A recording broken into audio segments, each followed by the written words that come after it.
New York ও লন্ডনে মোট $30 কোটি পাচারের অভিযোগে সাবেক প্রধানমন্ত্রী শেখ হাসিনা ও সজীব ওয়াজেদ জয়ের বিরুদ্ধে অনুসন্ধান শুরু করেছে দুদক।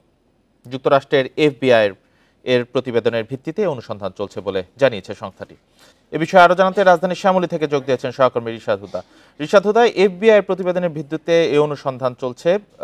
এখন পর্যন্ত কি ফাইন্ডিংস পাওয়া গেছে? 17 ডিসেম্বর থেকে তো শুরু হয়েছে তদন্ত, কি তথ্য আছে আপনার কাছে? সম্প্রতি অর্থাৎ 17 ডিসেম্বরের পরে দুদকের কাছে একটি অভিযোগ আসে এই মর্মে যে প্রায় $300 মিলিয়ন পাচার হয়েছে। পাচার করেছেন সাবেক প্রধানমন্ত্রীর ছেলে জনাব সজীব ওয়াজেদ জয়, এবং এটার সাথে সাবেক প্রধানমন্ত্রী শেখ হাসিনাও জড়িত বলে এখানে এই ধরনের অভিযোগ আসছে। এই ধরনের অভিযোগটি অনুসন্ধান শুরু হয়েছে। তো অভিযোগে যেটি বলা হয়েছে যে এফবিআই এর একটি প্রতিবেদন 2014 সালে এফবিআই রিজভী আহমেদ নামে এক ব্যক্তির বিষয়ে এফবিআই অনুসন্ধান শুরু করে বা তদন্ত শুরু করে। সেই তদন্ত করতে গিয়েই আসলে বিষয়টি তাদের চোখে পড়ে।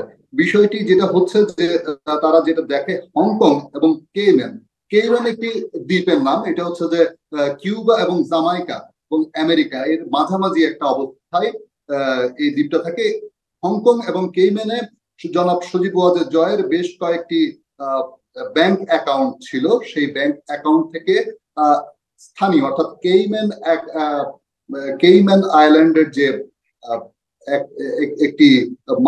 একটি মানি এক্সচেঞ্জার, সেই মানি এক্সচেঞ্জারের মাধ্যমে আসলে এই টাকাগুলো তিনটি জায়গায় মূলত পাচার করা হয়েছে বলে আমরা জানতে পেরেছি: নিউ ইয়র্ক, ওয়াশিংটন ডিসি এবং যুক্তরাজ্যের লন্ডনে।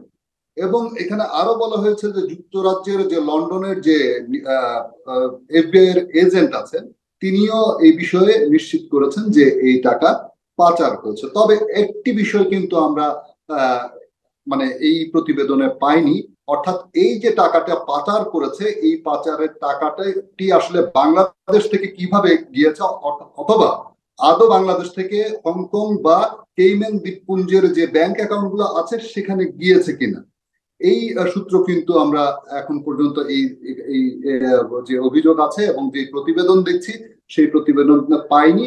তবে আমরা আশা করছি যে দুদক হয়তো এটি খুঁজে বের করবে। আরেকটি বিষয়, যদিও এই অনুসন্ধানে সাবেক প্রধানমন্ত্রী শেখ হাসিনার বিষয়েও অনুসন্ধান করা হবে বলেছে, কিন্তু এখানে আপাতত এখন পর্যন্ত সজীব ওয়াজেদ জয়ের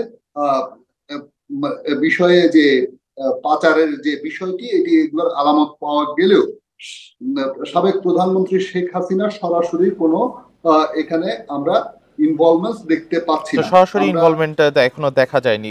নিউ ইয়র্ক লন্ডনের অর্থ পাচারের বিষয়ে জানাচ্ছিলেন সহকর্মী রিশাদ হুদা।